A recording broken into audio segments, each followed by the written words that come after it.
Hey. Welcome back to Confessions with me, Alisha Michelle.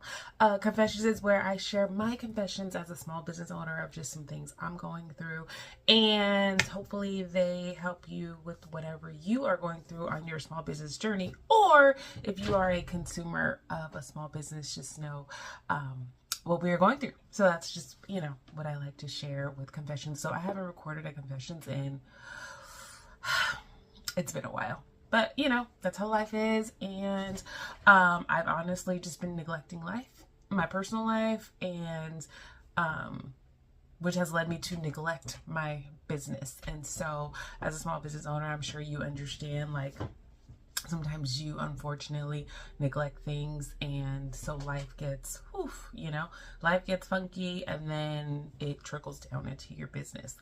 But I'm back, and hopefully I'm back to give you an episode more frequently. When I started Confessions, my goal was every week, and then life be lifing, and then things just happen. But anyway, I'm back. And so on this episode, it's a very short episode. I recorded a couple of confessions. One, I talk about almost getting scammed by some scammer. So if you are unfamiliar with government contracts and part of the SBA, the Small Business Association, when I got started with Amazon, I had to create an account with the Small Business Association so I could be a Black business and a woman-owned business on Amazon.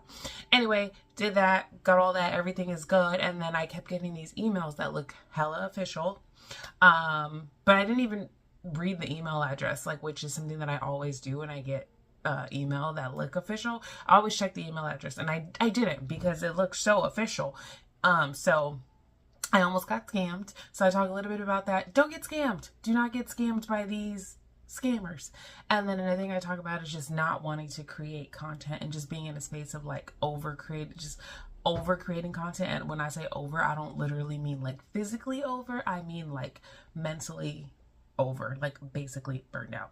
So that's it. That's the confessions that I have for this episode. Thank you so much for being here, and don't forget to like and subscribe, and then share this with someone who may need to know, who needs some small business mastermind circle energy, you know what I mean? So thank you again. Don't forget to hit the bells and whistles and like and subscribe.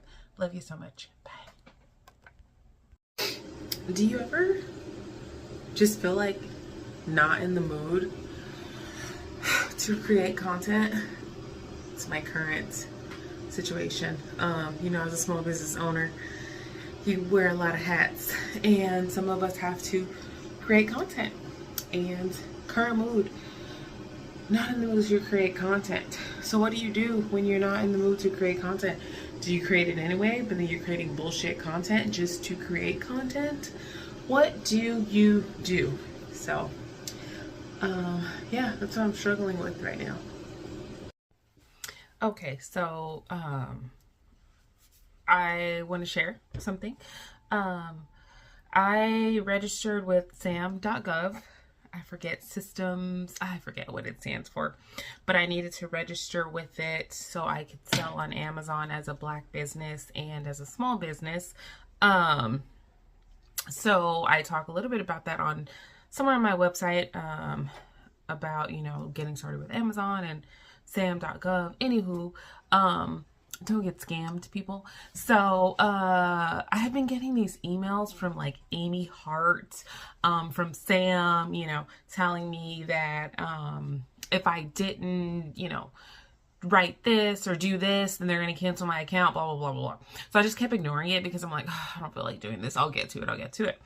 And then I got another one the other day that was hey, if you don't do this, your account is in suspended status. And I was God damn it.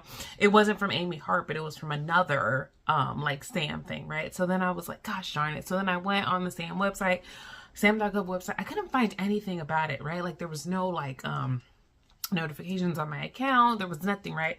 And so then I started Googling, and I was gosh, what is this? So then I went back into my email, looked at the email. The emails look super official, okay?